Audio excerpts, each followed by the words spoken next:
ईमानदारी का चोला पहनकर राजनीति बदलने आए, पहले अन्ना हजारे को धोखा दिया और अब दिल्ली की जनता को। मंगोटा, इंटोस्प्रिट और खाऊगली का मनीष सिसोदिया कनेक्शन क्या है, जिसकी वजह से सीबीआई ने मनीष सिसोदिया को गिरफ्तार किया। जो कहते थे हमें मतदान पर भरोसा है, वो सरजी देखते देखते मतदान पर भरोसा टिका बैठे और जो पैसा दिल्ली के डेवलपमेंट पर खर्च होना चाहिए था, केजरीवाल सरकार ने उसे ब्लैकलिस्टेड कंपनी पर लुटा दिया। आसान भाषा में समझाने के लिए कुछ फैक्ट्स देखिए।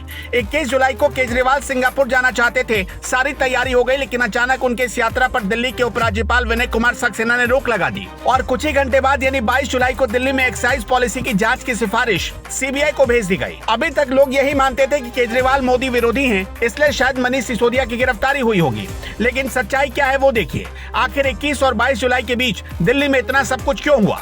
21 जुलाई से करीब एक हफ्ते पहले यानी 14 जुलाई को दिल्ली सरकार ने जल्दबाजी में 144.36 करोड़ रुपए शराब कंपनियों के माफ कर दिए।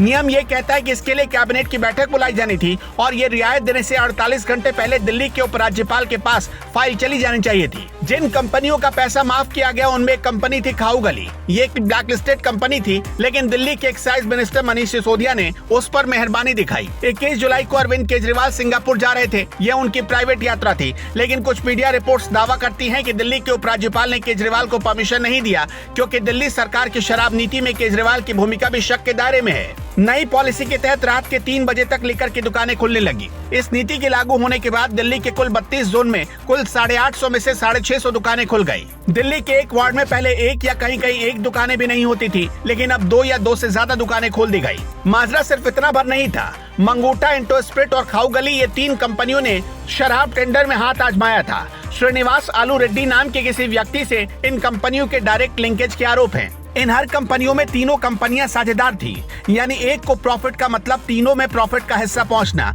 जो इलीगल था। बीजेपी का आरोप है कि ये जानते हुए भी मनीष सिसोदिया आंख मूंदे रहे। केजरीवाल की नई लिकर पॉलिसी की वजह से दिल्ली में लिकर कारोबारियों की कैसे बल्ले बल्ले हो गई, अब वो देखिए। पहले दिल्ली में एक खास ब्रांड की 750 ml की बोतल की कीमत 530 रुपए थी। पुरानी नीति से कारोबारी को 750 ml की एक बोतल पर 33 रुपए 35 पैसे का मार्जिन मिलता था। नई शराब नीति से कारोबारी को 750 ml की ठीक उसी बोतल पर अब 363 रुपए से ज्यादा का मार्जिन मिलने लगा। पुरानी शराब नीति से सरकार को एक्साइज ड्यूटी के तौर पर 223 रुपए 89 पैसे मिलते थे। नई शराब नीति यानी केजरीवाल की बनाई गई शराब नीति की वजह से सरकार को होने वाला फायदा घटकर सिर्फ 1 रुपए 88 पैसे का रह गया। पुरानी शराब नीति से सरकार को 106 रुपए का वैट मिलता था, नई शराब नीति से सरकार को मिलने वाला वैट सिर्फ 1 रुपए 90 पैसे का रह गया। इन आंकड़ों को देखकर क्या समझ में आया? यही कि दिल्ली सरकार को नई लिकर पॉलिसी से 99% नुकसान हुआ और शराब कारोबारियों को 1000 गुना मुनाफा। सीबीआई मनीष सिसोदिया से सिर्फ 8 सवालों के जवाब जानना चाहती है। 8 घंटे की पूछताछ में सिर्फ यही 8 सवाल पूछे गए, लेकिन सिसोदिया इनमें से एक भी सवाल का जवाब नहीं दे रहे हैं। सवाल नंबर 1, क्या आपने डानिक्स के अधिकारी सी अरविंद को कॉल कर सीएम केजरीवाल के यहाँ आने को कहा था? केजरीवाल के आवास पर आपने सी अरविंद को जीओएम रिपोर्ट का ड्राफ्ट सौंपा था?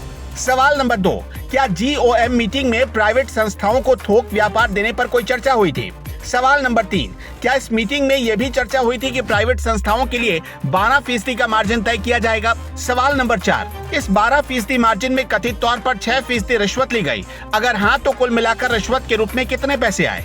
सवाल नंबर 5, आपके बिजनेसमैन अमित अरोड़ा, दिनेश अरोड़ा और अर्जुन पांडे से क्या रिश्ते हैं? सवाल नंबर 6, नई एक्साइज पॉलिसी बनाते समय आपकी एक्साइज कमिश्नर और 2 और एक्साइज अधिकारियों से क्या चर्चा हुई थी? सवाल नंबर 7, क्या इस दौरान आपने कई मोबाइल फोन का उपयोग किया था, जिनमें से ज्यादातर फोन दूसरे के नाम पर थे? सवाल नंबर 8, क्या आपने नई एक्साइज पॉलिसी के लिए कॉम्पिटेंट अथॉरिटी से इसकी परमिशन ली थी? केजरीवाल के बाद आम आदमी पार्टी में सिसोदिया नंबर 2 की हैसियत रखते हैं। दिल्ली सरकार में मनीष सिसोदिया के पास करीब 18 विभाग भी हैं। मनीष सिसोदिया ने अगर कुछ किया होगा तो बिना केजरीवाल के कंसर्न के नहीं किया होगा, यानी जांच अच्छे से हुई तो सिसोदिया मामले की आंच केजरीवाल तक भी पहुंच सकती है।